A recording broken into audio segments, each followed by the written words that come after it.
Olá pessoal, tudo bem? Professor Flávio, UFRN. Esta é a nossa segunda aula de Teorema da Superposição. Só que agora iremos falar sobre esse teorema no caso onde se tem fontes dependentes. O teorema não se modifica muito, então aquela ideia inicial se mantém. Então você vai verificar a contribuição de cada fonte independente. Neste caso, nós temos duas fontes independentes, que é uma fonte de tensão de 10 volts e uma fonte de corrente de 1 ampere. Então, faremos duas avaliações desse circuito, ou seja, iremos substituir esse circuito por dois circuitos mais simples. Primeiro, vamos analisar aqui a contribuição da fonte de 10 volts. Analisando a contribuição da fonte independente de 10 volts, a fonte independente de corrente de 1 ampere ela tem que ser neutralizada. E neutralizamos uma fonte de corrente substituindo-a por um circuito aberto. Então o circuito será esse, um circuito mais simplificado.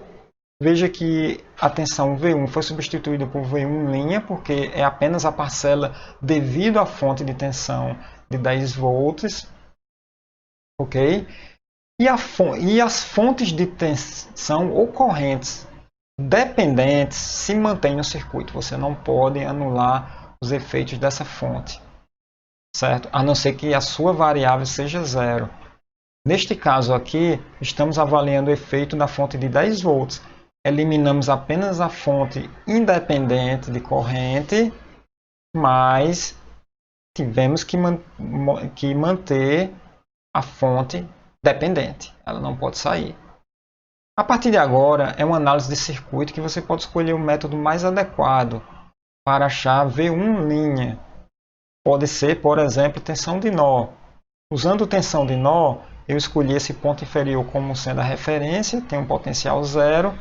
Se o potencial aqui é zero, temos essa fonte de 10 volts, então o potencial no outro terminal de R1 é 10 volts. Se o potencial aqui é zero, no terminal negativo da fonte dependente, então o terminal positivo é 9x. E o potencial nesse ponto aqui é V1 linha. E aí podemos aplicar o teorema das tensões de nó, podemos aplicar aqui os somatórios da corrente igualar a zero, lei de Kirchhoff das correntes, e teremos aqui V1 linha menos 10 sobre 2, mais V1 linha sobre 10, é o R3, mais V1 linha menos 9x sobre 5 é igual a zero. E sabemos que a corrente X, olhando aqui para o circuito, é 10 sobre 2, que é 5 ampere. Substituindo o X aqui nessa equação, calculamos facilmente o valor V1 linha. E aí temos a contribuição de V1 linha referente à fonte de 10 volts. Temos que fazer uma análise agora para a contribuição da outra fonte independente, que no caso é uma fonte de corrente de 1 ampere. Para isso temos que eliminar a influência dessa fonte de tensão de 10 volts. E isso pode ser feito substituindo a fonte de tensão por um curto-circuito. E isso simplifica o circuito.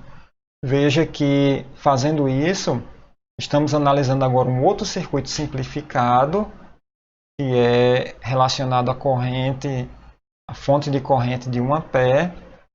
Veja que a fonte dependente se mantém no circuito da mesma forma.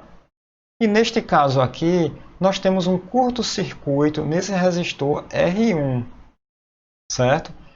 Fazendo isso, considerando que temos aqui um curto-circuito, toda a corrente vai passar por esse fio e, matematicamente, é como se não tivéssemos esse resistor. Podemos substituir esse resistor por um circuito aberto. Então o circuito fica ainda mais simplificado. E aqui é interessante nesse caso porque, como não passa corrente por esse resistor, eu até eliminei esse resistor do circuito, fica evidente que X é igual a zero. Se X é igual a zero, nossa fonte de tensão dependente, ela depende de X, ela é 9x. Então veja que o valor dessa fonte ela vai ser zero. Agora sim podemos eliminar essa fonte porque sua variável dependente é zero, não pelo teorema em si. Então podemos simplificar ainda mais o circuito e agora temos o objetivo de calcular essa tensão V1 duas linhas. Podemos arrumar um pouquinho mais o circuito e redesenhá-lo dessa forma. Ok? Veja que nós temos todos os elementos, neste caso estão em paralelo, posso arrumar um pouquinho mais. O resistor coloquei aqui na vertical e agora coloquei todos os elementos na vertical, na verdade. Veja que o circuito agora fica mais simples. Se eu calcular o valor de Ix, eu calculo V1 duas linhas. V1 duas linhas é a tensão, parcela da tensão de V1 relacionada à fonte de corrente de 1 A, certo?